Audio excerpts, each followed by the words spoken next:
Facebook, YouTube, partagez la vidéo. Gloire au Seigneur. J'espère que tout se passe bien et nous allons continuer notre enseignement sur la seconde venue de notre Seigneur Jésus-Christ. La seconde venue de notre Seigneur Jésus-Christ. Si je parle de la seconde venue de notre Seigneur Jésus, c'est qu'il y a eu déjà une première venue. J'essaie un peu de revenir un peu en arrière pour permettre à ceux qui n'ont pas eu l'occasion de commencer cet enseignement avec nous, afin que eux aussi qu'ils puissent en bénéficier. Donc je disais que si nous parlons de, si nous parlons aujourd'hui de la seconde venue, c'est qu'il y a eu déjà une première venue.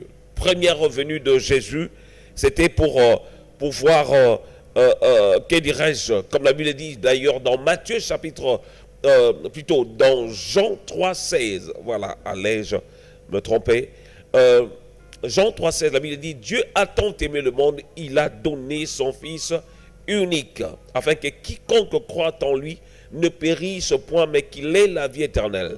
Donc la première, si je vais dire, la mission de Jésus, c'était pour pouvoir apporter le salut, pour pouvoir sauver. C'est la raison pour laquelle lui-même, il a dit ce jour-là, lorsqu'il était au temple, c'est là où il avait révélé justement sa mission, ou son canevas, pour faire comprendre le plan, la mission que Dieu lui avait donnée, là où il avait dit, l'Esprit du Seigneur est sur moi, parce qu'il m'a oint pour guérir ceux qui ont les cœurs brisés, pour renvoyer libres les opprimés, pour annoncer une année de grâce. Alléluia. Donc là, c'était la mission que Jésus était venu faire sur terre, c'est-à-dire apporter le salut, sauver plusieurs. La raison pour laquelle un jour il avait dit, le Fils de l'homme est venu pour sauver les injustes, ceux qui ne sont pas forcément justes, mais ceux qui ne connaissent pas Dieu, qu'ils arrivent à la connaissance de Dieu parfait. C'était la mission première de Jésus, selon Jean chapitre 3, verset 16, et c'est là où on parle un peu de ces choses. Là, c'était lors de sa première venue. Il est venu, il a sauvé, il a établi les apôtres, les disciples, afin que eux, qu'ils puissent continuer le travail. Il a donné la promesse par rapport à la venue du Saint-Esprit qui devait continuer l'œuvre. Alléluia. On l'a vu l'accomplissement lors de le jour de la Pentecôte, lorsqu'il y a eu l'effusion du Saint-Esprit. C'est alors que la promesse de Joël 2, ça s'est réalisé, là où il est écrit que dans les derniers temps, l'Esprit du Seigneur va se répandre sur vos fils et vos filles prophétiseront, dit la parole de Dieu. On a vu l'accomplissement lors de ce jour de Pentecôte, lorsque les disciples étaient réunis dans la chambre haute. C'est alors qu'il y a eu un bruit comme d'un vent impétueux, dit la parole de Dieu. C'est tous remplis du Saint-Esprit. Là, j'essaye un petit rappel, j'essaie un peu d'aller un peu vite pour nous permettre de comprendre la première venue. Et là, maintenant, notre sujet, c'est d'aborder la seconde venue de notre Seigneur Jésus-Christ. Et la fois dernière, j'avais parlé justement que la seconde venue de Jésus est séparée en deux phases. Donc, à deux phases. La seconde venue de Jésus a deux phases. Voilà. La première phase que nous avons vue la fois dernière, c'était sur l'enlèvement de l'Église. C'était sur l'enlèvement de l'Église, là où dans 1 Thessaloniciens chapitre 4, on nous parle justement de ces choses que au son de la trompette venant du ciel, et la Bible dit, et les morts en Christ ressusciteront premièrement. Alléluia. Ils ressusciteront premièrement. Ensuite, nous les vivants aussi en Christ, nous serons tous enlevés dans les airs à la rencontre de notre Seigneur Jésus-Christ. Donc, c'est-à-dire, pour la première phase, Jésus reviendra, mais il ne sera pas visible par tout le monde. Il viendra Et nous, l'église, quand je parle de l'église, je ne parle pas de l'église locale, un bâtiment. L'église, c'est toi et moi. C'est la personne qui a reçu Jésus dans sa vie comme son Seigneur et Sauveur. La personne-là est devenue l'église du Seigneur. Vous vous souvenez de ce que l'apôtre Paul il avait dit, vous ne savez pas que votre corps est le temple du Seigneur. C'est-à-dire, nous sommes l'église de Dieu. Ce n'est pas forcément un bâtiment. Et là, on parle d'église locale, mais ici, dans cet enseignement, il s'agit de l'église qui est la personne qui a reçu Jésus-Christ dans sa vie comme Seigneur et Sauveur. La Bible dit, nous serons tous enlevés, même les morts en Christ. Je précise bien, les morts en Christ, ceux qui étaient en Jésus-Christ, ceux qui avaient donné leur vie à Jésus. C'est la raison pour laquelle je ne cesse de revenir sur cette parole. Si tu n'as jamais donné ta vie à Jésus, vraiment, il est temps d'en profiter, bien-aimé. Il est temps de donner ta vie à Jésus.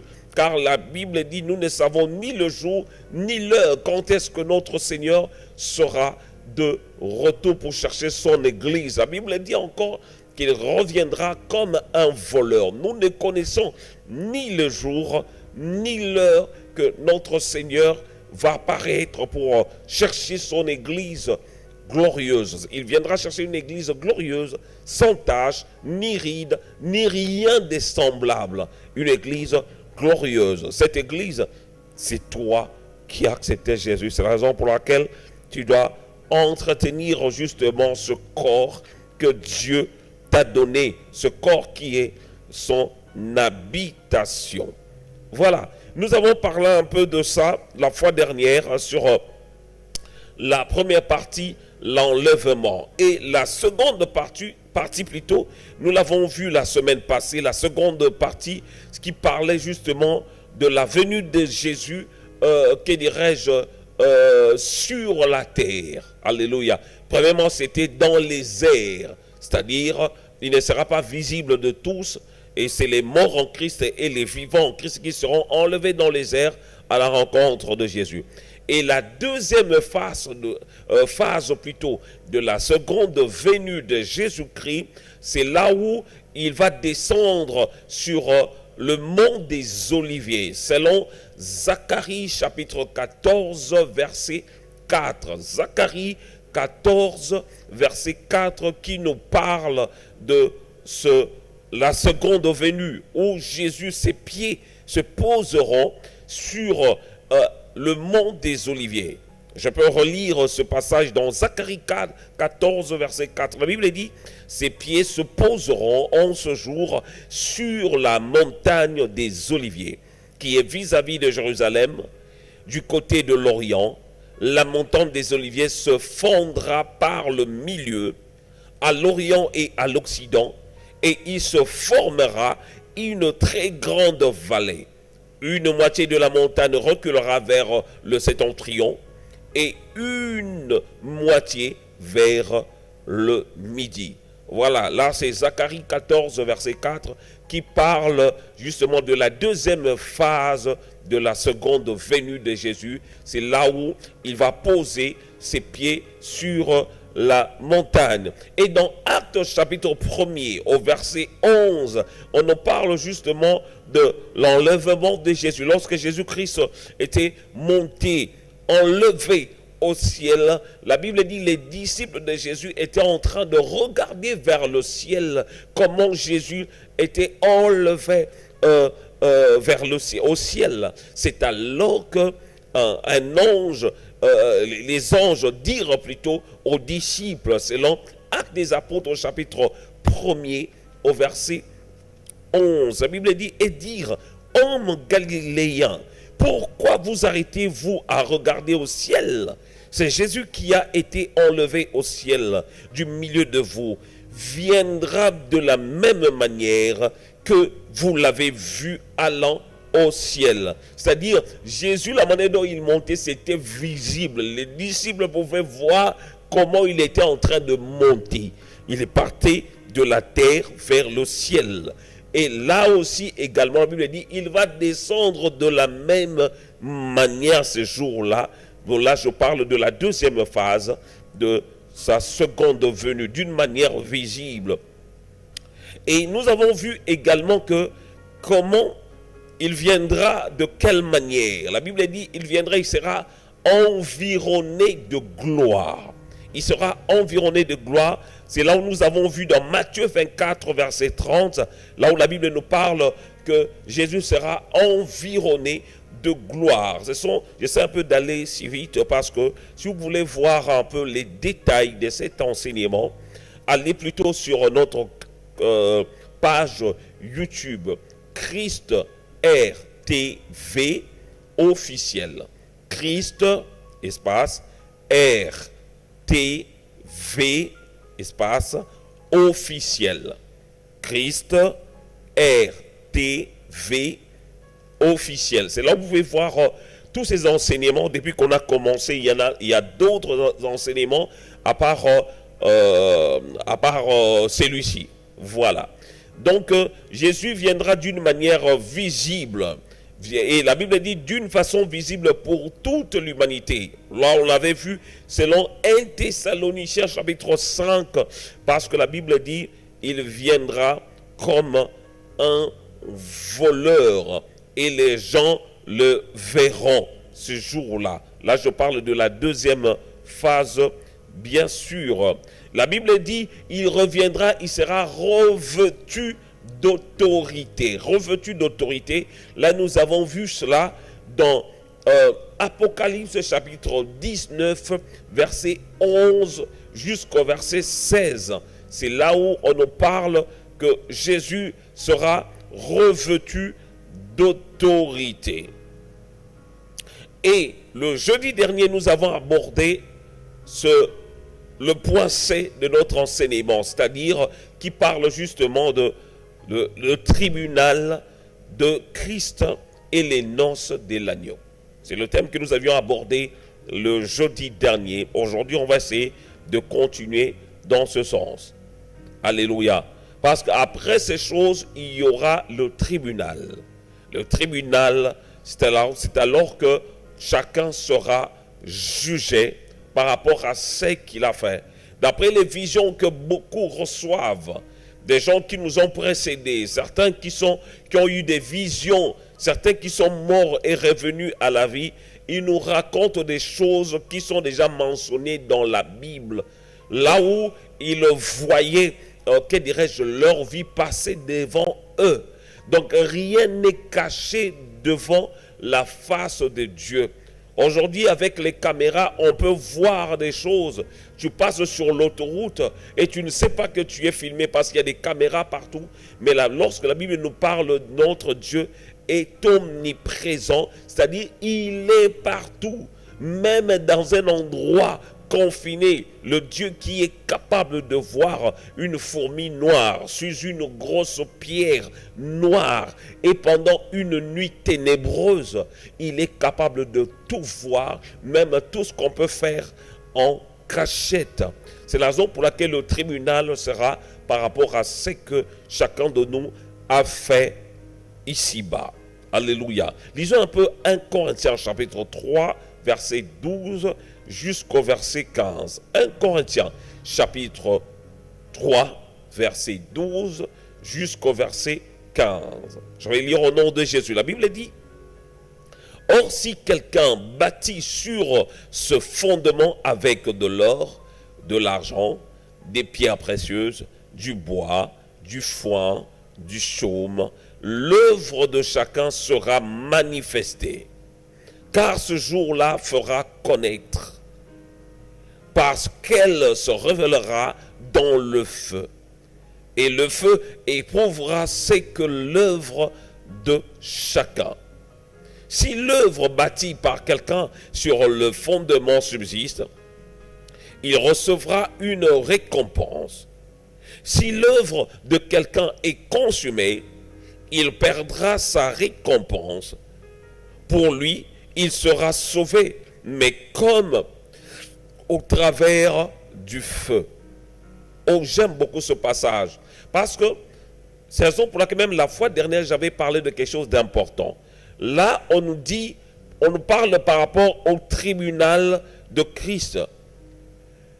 Que chaque œuvre, tout ce que nous faisons sur terre, il y aura un jugement et chacun aura sa récompense par rapport aux œuvres, par rapport à tout ce que tu fais sur terre.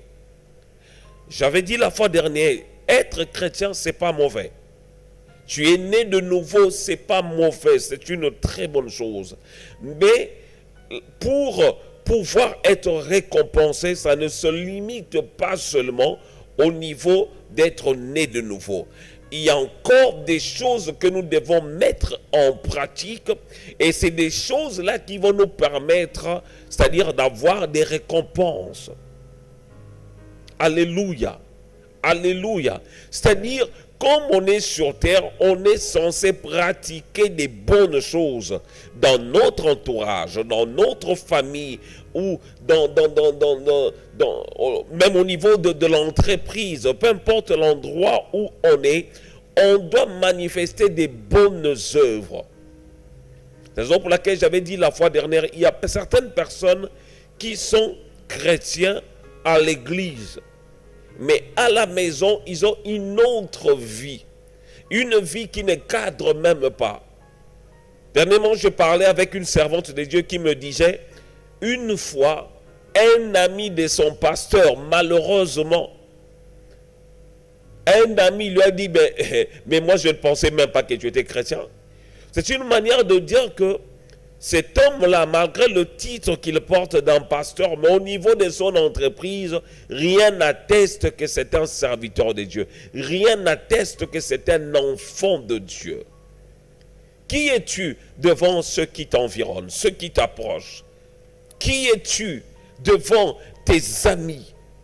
Es-tu un chrétien né de nouveau ou tu es un païen parmi les païens? Il y a des gens, quand tu vas quelque part, tu leur présentes comme des enfants de Dieu. Des gens risquent même de se moquer de toi parce que devant les païens, ils se comportent comme des païens. Leur vie correspond carrément. Or, on doit voir la différence entre ceux qui servent Dieu et ceux qui ne le servent pas. On doit voir une différence, bien-aimés. Une différence. Si ce jour-là, les disciples, que dirais-je, le jour de l'arrestation de Jésus, vous vous souvenez de cette histoire. Lorsqu'on avait arrêté Jésus, et Pierre avait suivi Jésus, il était au même endroit que tout le monde, mais il était démasqué par sa façon d'être. Tout le monde l'avait reconnu. En disant que mais celui-ci était aussi avec Jésus, vous vous souvenez, là où il avait nié Jésus. En disant, je ne l'ai jamais connu. En disant, il avait juste accompli ce que Jésus avait dit, que tu vas me trahir, tu vas me nier 3 fois. Et c'est ce qui s'est accompli ce jour-là. Mais les gens pouvaient voir que lui-là était avec Jésus. Je me souviens une fois, j'étais encore en Angola, dans la même église, on priait avec des amis, on était dans le Seigneur. Et eux, à un moment, ils étaient partis en province pour faire un peu de business. Plus tard, je les ai suivis sur le terrain. On a commencé à faire. Mais quand j'arrivais, c'est eux qui m'appelaient maintenant pasteur. Mais or, nous tous, on n'avait pas de titre. On n'avait pas de titre, mais on priait, on allait à l'église, on chantait à la chorale. Tous on se comportait de la même manière, mais eux, maintenant, ils m'appelaient pasteur. Je ne comprenais pas pourquoi. Mais c'est alors, un jour, je me suis rendu compte de leur vie, la vie qu'ils avaient en province. Leur vie en province n'avait rien à voir avec celle qu'ils présentaient justement en province, là où ils n'étaient même pas connus. Et un jour, je suis allé les chercher parce que j'avais besoin d'un couteau, parce que je devais faire à manger. Et ils étaient dans un bar en train de boire avec des femmes. Je me suis dit, est-ce qu'ils sont vraiment des vrais chrétiens? C'est alors que j'ai vu leur autre visage. Je me suis dit, certainement, À Luanda, dans la capitale, ils ont une autre vie. Une vie qu'ils présentaient à l'église, à la chorale.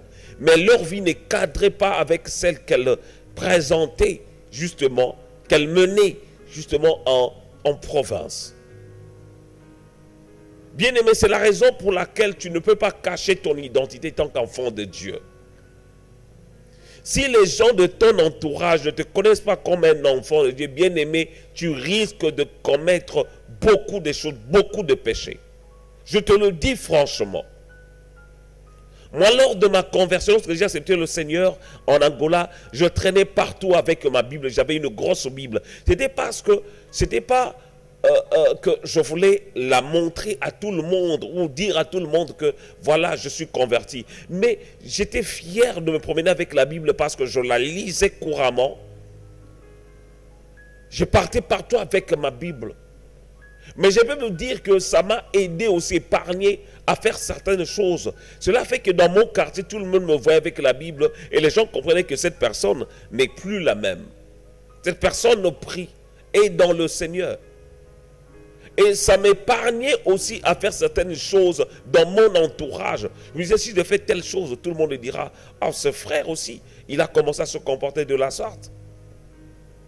Ça m'a épargné de beaucoup de choses.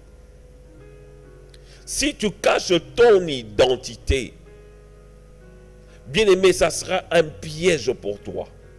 Vous vous souvenez de cet homme qui était caché dans la poupe? Qu'on parle de Jonas. Il était parmi tout le monde. On ne savait pas que c'était un serviteur de Dieu, quelqu'un qui était envoyé. Mais à cause de lui, il y a eu beaucoup de problèmes. Beaucoup de gens qui étaient dans ce navire ont perdu leurs marchandises à cause de quelqu'un qui connaissait Dieu, qui servait Dieu, mais qui voulait se cacher et se comporter de la même manière que ceux qui étaient dans la barque. Beaucoup ont perdu leur bien. Bien-aimé, si tu caches ton identité en tant qu'enfant de Dieu, ça sera en même temps un danger pour toi et un danger pour ton entourage. Laissez-moi parler de la sorte. Un danger pour ton entourage.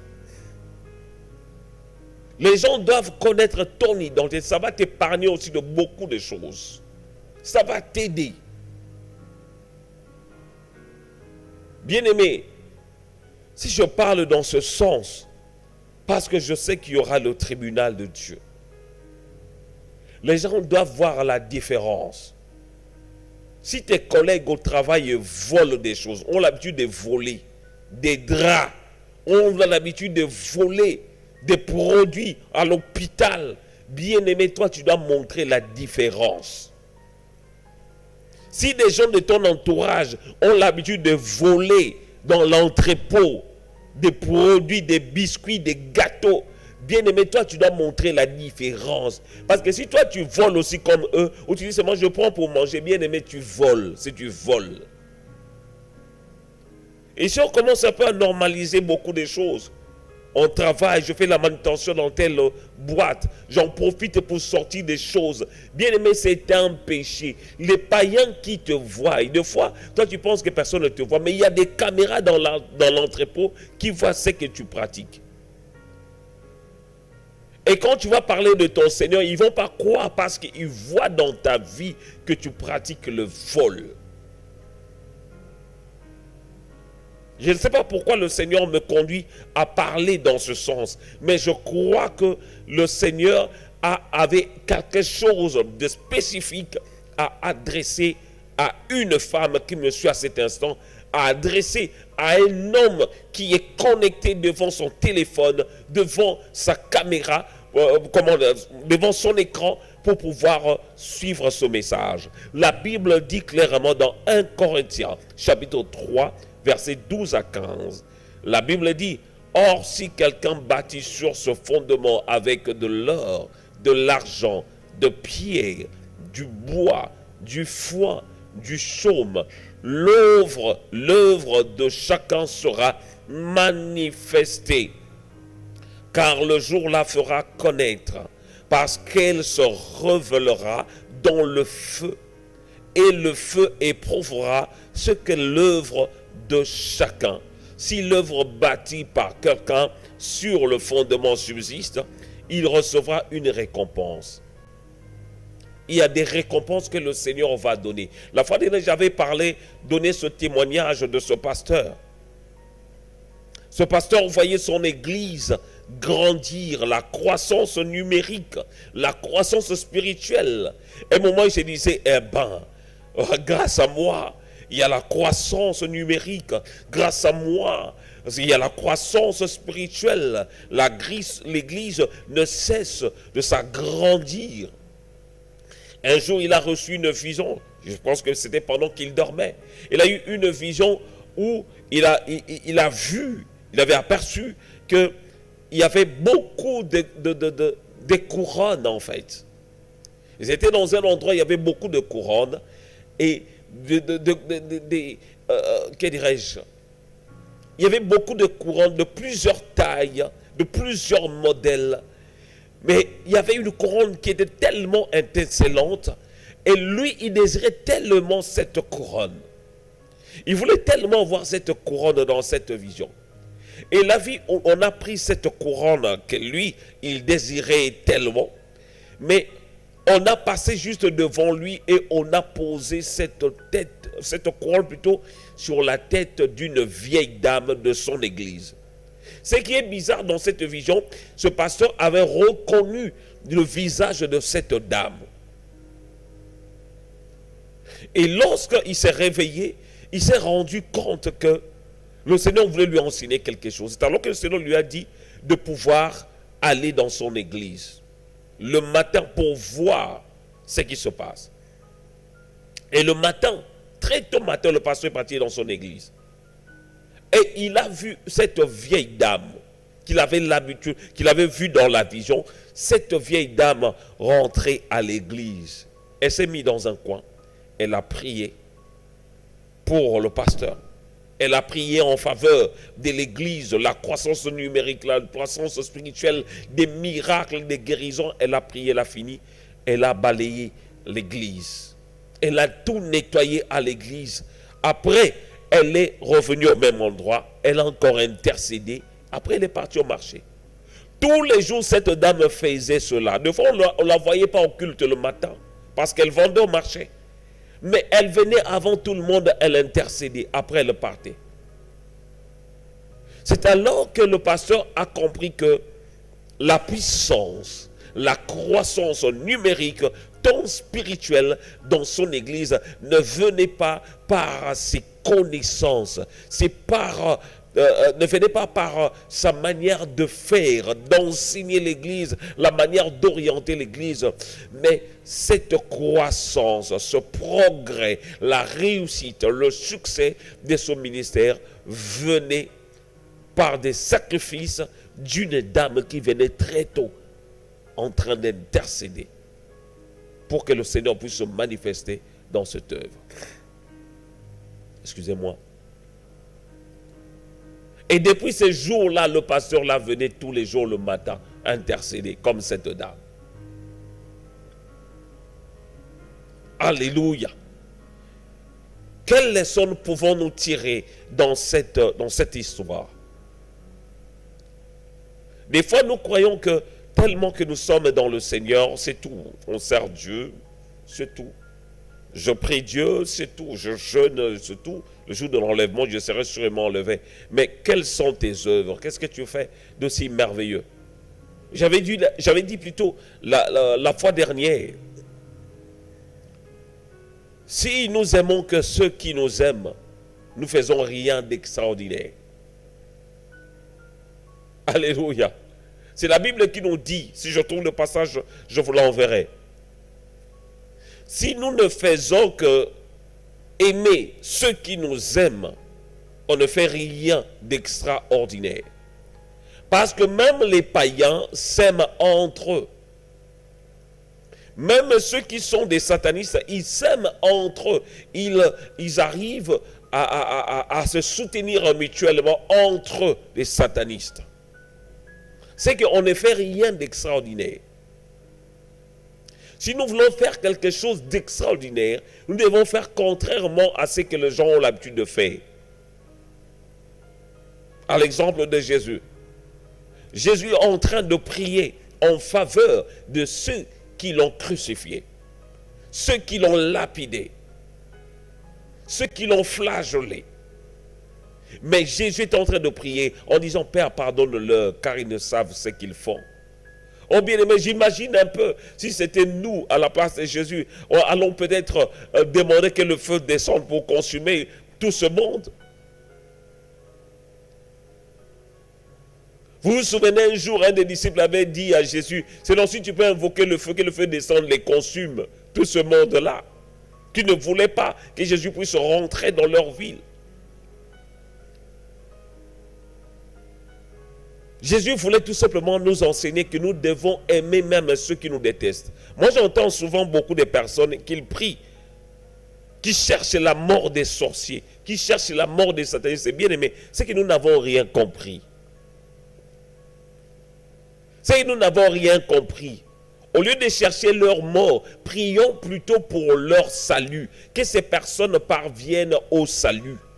Nous aussi, nous faisions partie de ceux-là qui vivaient dans le péché, qui commettaient des crimes peut-être, au niveau de l'avortement, qui fumaient, qui vendaient des choses abominables.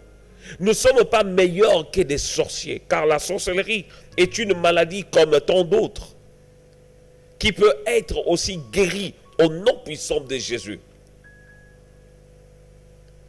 Si nous continuons, nous, étant qu'enfants de Dieu, à maudire même de ceux qui ne sont pas dans le Seigneur, même ceux qui nous maltraitent, on fait des choses contrairement à ce que la Bible nous demande de faire. Imaginez si à l'époque de Paul, les gens ou les disciples avaient demandé sa mort. Bien aimé, on n'allait pas avoir ces épîtres que nous avons aujourd'hui. Romains, 1 Corinthiens, 2 Corinthiens, Éphésiens, on n'allait pas les avoir. Cet homme, malgré il maltraitait l'église, je crois que les disciples continuaient à prier pour lui.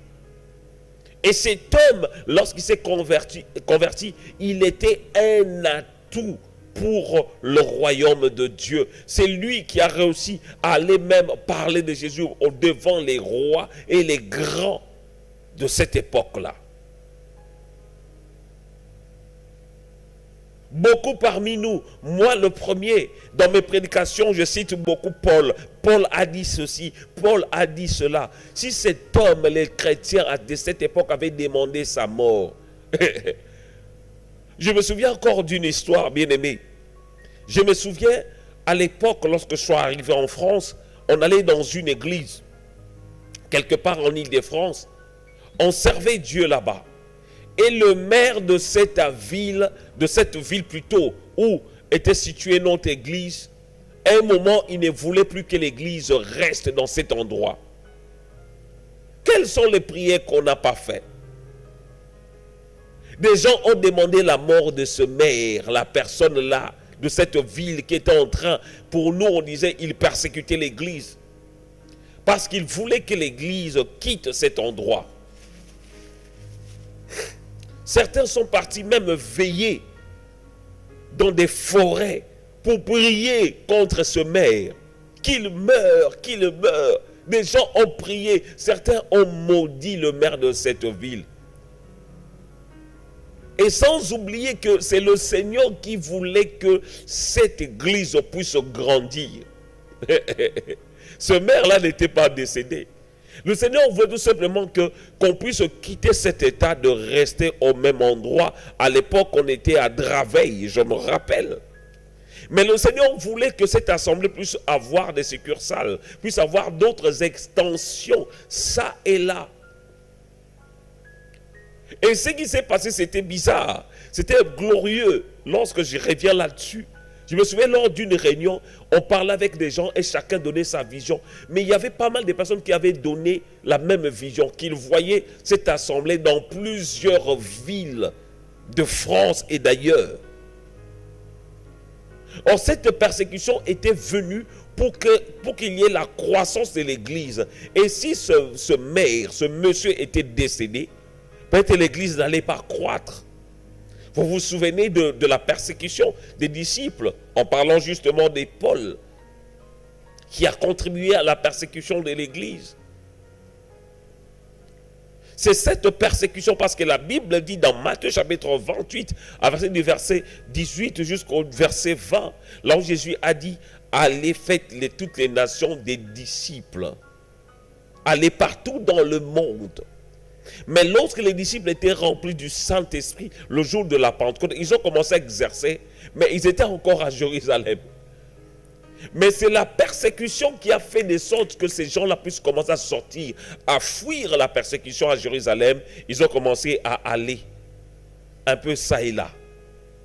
Ils ont commencé à partir. C'est alors que la bonne nouvelle de Jésus s'est répandue partout dans le monde.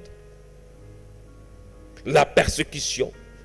Alors si ces gens-là demandaient la mort de ceux qui les persécutaient, ils n'allaient pas voir justement la croissance que dirais-je, des gens n'allaient pas être sauvés. Une parenthèse, bien aimé, il y a certains combats qu'on peut rencontrer dans la vie. Tu dis que telle personne me harcèle, cette personne te maltraite. Certaines choses peuvent être préparées par Dieu lui-même pour te permettre d'atteindre un autre niveau, de sortir un peu de ton coin de confort, zone de confort comme on dit, pour que tu puisses atteindre un autre niveau. Le Seigneur peut permettre que tu sois persécuté par rapport à ton travail, que tu sois persécuté par tes proches, que tu sois persécuté par la personne qui t'héberge. Ça peut arriver dans la vie parce que le Seigneur t'appelle à autre chose. Quelles sont tes œuvres devant la tentation? Quelles sont tes œuvres devant les obstacles qui se présentent devant toi? Comment comment te comportes-tu devant ton entourage? Es-tu chrétien, enfant de Dieu, devant les païens? Es-tu enfant de Dieu devant les membres de ta famille? Est-ce que tes actes peuvent attester que tu es réellement un enfant de Dieu? Une bonne question. Mais ce que je voulais te dire, bien-aimé, Jésus revient bientôt. La Bible dit, il reviendra comme un voleur. Il reviendra comme un voleur. Cherchez une église glorieuse, sans tache, ni ride, ni rien de semblable. Quelles sont tes œuvres? Est-ce que tes œuvres peuvent attester devant tes collaborateurs, tes collègues de travail, que tu es réellement un enfant de Dieu? Est-ce que tes œuvres, ta façon de faire des choses, devant des gens avec qui tu travailles dans cet entrepôt, tu vois cet entrepôt, est-ce que ces gens-là peuvent dire que tu es vraiment un enfant de Dieu? Devant ton mari, est-ce que ta femme, est-ce que tu es vraiment un enfant de Dieu? J'ai entendu un témoignage où la fille d'un pasteur disait qu'elle n'épousera jamais un pasteur. Lorsque j'ai entendu, je me suis dit certainement, ce pasteur n'est pas un modèle dans sa famille. Es-tu un modèle à suivre au niveau de ta famille, par rapport à ce que tu fais, par rapport à la manière de te comporter? Es-tu un modèle devant ton mari, pour que cet homme qui ne prie pas puisse venir dans le Seigneur? Es-tu un modèle devant ta femme, pour que celle-ci puisse te suivre aussi là où tu adores ton Seigneur? Nous allons prier, bien-aimés. Chacun va demander à Dieu, Seigneur, je veux être un modèle. Je veux que tu transformes ma vie, que je puisse te ressembler. Que je puisse te ressembler par rapport à tout ce que je fais. Que les gens puissent te voir en moi. Que les gens puissent te voir en moi. Lève ta voix et prie au nom puissant de Jésus. On va prier. Seigneur notre Dieu, je viens devant toi, je n'étais qu'un simple instrument pour parler de ta part, ô Jésus. Qui suis-je moi? Je ne peux pas juger une personne parce que nous avons tous la chair. La Bible dit la chair est faible et l'esprit bien disposé. Mais Seigneur, ma prière ce soir, c'est de pouvoir te voir, Seigneur, ô Dieu de grâce, le jour de ton avènement, Seigneur, ô Dieu.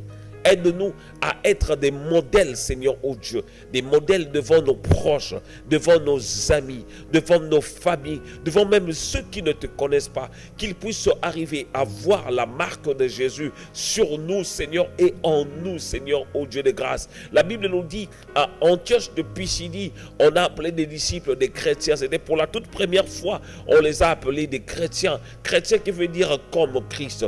Est-ce que ceux de notre entourage, lorsqu'ils nous regardent, est-ce qu'ils voient la marque de Jésus en nous, par rapport à notre façon de faire, par rapport à notre façon d'agir? Oh Dieu, c'est la raison pour laquelle ce soir je viens, pas seul, je viens avec tous mes frères, toutes mes sœurs, je viens avec mes amis qui sont en train de nous suivre à ce moment, Seigneur, sur TikTok, sur Facebook, sur YouTube, Seigneur. Ma prière est que tu nous aides à surmonter, Seigneur, oh Dieu, les obstacles, Seigneur, oh Dieu des grâces, et à être des vrais disciples, parce que la Bible dit, alléluia, l'heure vient et elle est déjà venue où les vrais adorateurs adoreront le Père en esprit et en vérité. Seigneur, nous voulons en faire partie. Nous voulons faire partie de ces adorateurs qui t'adorent en esprit et en vérité.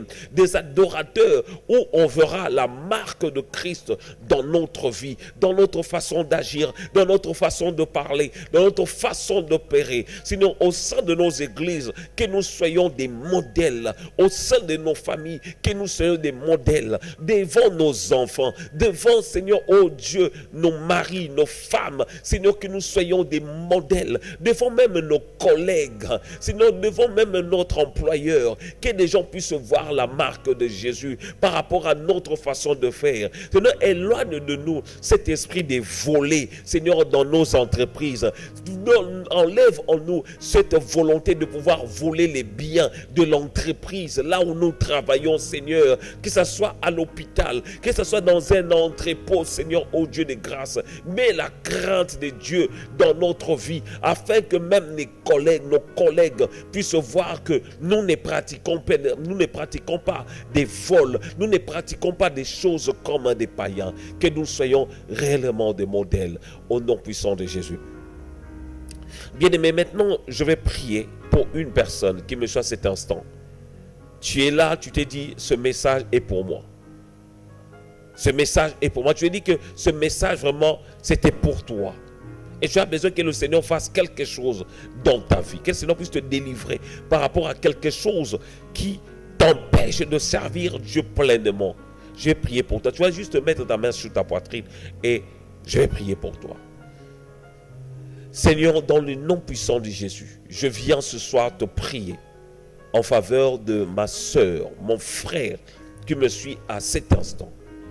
Tu connais ses problèmes, ses difficultés, tout ce qu'il a à surmonter qui l'empêche à aller de l'avant. Seigneur, je prends l'autorité sur toute puissance de maléfique, Seigneur, contre sa vie. Tous les blocages, que cela tombe au nom puissant de Jésus. Toutes les forteresses qui sont érigées devant lui, Seigneur, que ces forteresses soient aplanies au nom puissant de Jésus. Que toute puissance, Seigneur, des vols, toute puissance des maris, de femmes de nuit, nous les chassons au nom de Jésus. Toute puissance de pauvreté, toute puissance des maladies, je les chasse au nom de Jésus. Toute puissance de la stérilité, je les chasse au nom de Jésus. Et que la guérison puisse rentrer dans la vie de celui qui est malade. Que la délivrance puisse se manifester dans la vie, Seigneur, ô Dieu, de celui qui est sous l'emprise de l'ennemi, Seigneur. Je te prie, au nom puissant de Jésus. Au nom puissant de Jésus, que ta grâce se manifeste pleinement, afin que nous puissions témoigner ta grandeur et ta puissance dans le nom de Jésus. Amen. Amen. Gloire au Seigneur. Merci pour ce moment que vous m'avez accordé, ce moment de partage biblique et de prière. Nous allons y revenir ce jeudi à la même heure, à partir de 21h, pour continuer notre enseignement. Et il y aura aussi d'autres enseignements prochainement, car le but justement de ce programme, c'est pouvoir enseigner le peuple de Dieu et passer un moment dans la prière, dans l'adoration. N'hésitez pas à nous soutenir dans la prière et dans tout ce que le Seigneur peut vous accorder, parce que nous voulons faire avancer cette œuvre. Nous voulons arriver à diffuser aussi sur d'autres plateformes. Nous voulons aussi arriver à avoir une chaîne sur place où nous allons faire aussi d'autres émissions chrétiennes pour pouvoir édifier le peuple de Dieu. Je pense qu'on va y arriver. Le même Seigneur qui a pourvu à ce que déjà que nous avons et nous utilisons actuellement, il fera de sorte que nous puissions aussi avoir d'autres choses pour faire des choses de plus en plus grandes, et de sorte que cet évangile puisse atteindre aussi d'autres contrées de la terre. Que la gloire revienne à Dieu, et je vous dis remercie, et je vous dis merci, et à très bientôt sur nos plateformes. Que Dieu bénisse. Bye bye.